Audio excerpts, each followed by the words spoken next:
Welcome back, everybody. Thanks for being with us on this Thursday. Time right now, 6:51. New Orleans police are investigating after a child was shot while inside an apartment early yesterday. The boy was hospitalized after being hit by the bullet in the leg.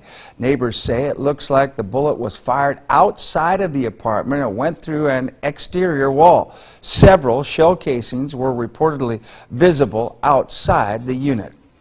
Police in Alabama are searching for a man they say shot and killed 3 people inside a home.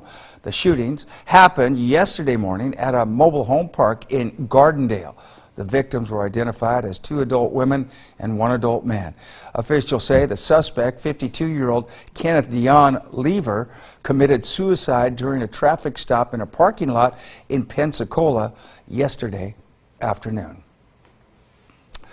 An investigation continues in LeFlore County after a military transport plane crashes earlier this week, killing 16 people. Jessica Gertler has more. A horrifying scene that even rattled first responders. It comes close to home because having served, having worn a uniform, you have a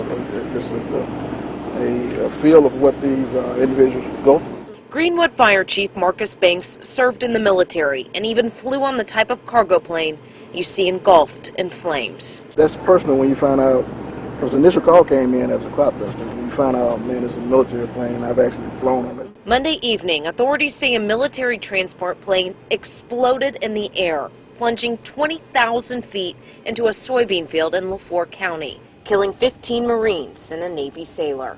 And they were on a training flight from Cherry Point, North Carolina to El Centro, California. They were on a mission to just transport personnel and equipment. Authorities say the equipment, including fuel and ammo, now scattered throughout the crops. Looking at the debris, and we'll be collecting information off of that to figure out what happened. Investigators have been combing the scene all day by foot and by air. They say the crash site is about a 5-mile radius. Meanwhile, many stood along the highway, offering prayers. Pray, offer support, and think about the families that's just lost their loved ones. And paying tribute to 16 fallen heroes. In LeFlore County, Mississippi, Jessica Gertler reporting. Columbus Fire and Rescue is in LeFlore County this morning to assist in the deadly military plane crash. The department's hazmat truck and communications gear have been requested by the military to help with security of the crash site and communications. The team has sent 8 members to meet up with 3 others from West Point's fire department. Assistant Fire Chief Dwayne Hughes is in charge of the mission and says the department's advanced communications radio is why they were requested. As part of a regional response team, we have members that are trained in overland search and rescue, and they've been requested along with our communications vehicle, which is one of the few vehicles that is able to tie radio communications between military and civilian. And WCBI's Renae Skinner is at the command center. She's in LeFlore County. She's trying to get more on the rescue efforts.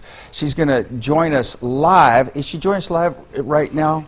Andre, perfect. How's everything looking out there, Renae? Just moments ago, we arrived at the command center here in Itta Bena, and we saw several law enforcement agencies getting debriefed. Right behind me, if you can see, there are multiple cars down this gravel roadway right here, and they are from different agencies all over the state getting debriefed on the situation here in Itta Bena. You may remember the plane crash earlier this week claimed the lives of 16 people, 15 Marines and a Navy sailor were killed in this crash.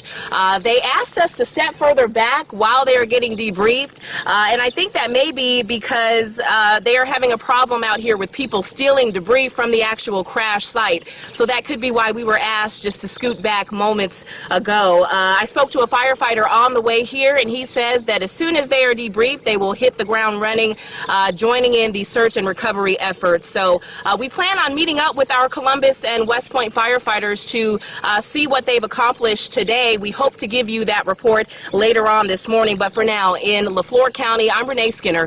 Back to you.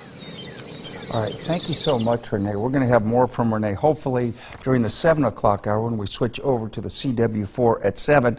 And then, of course, we'll have more coming up on midday right here on WCBI. All right, we're going to take a break. More Sunrise after this.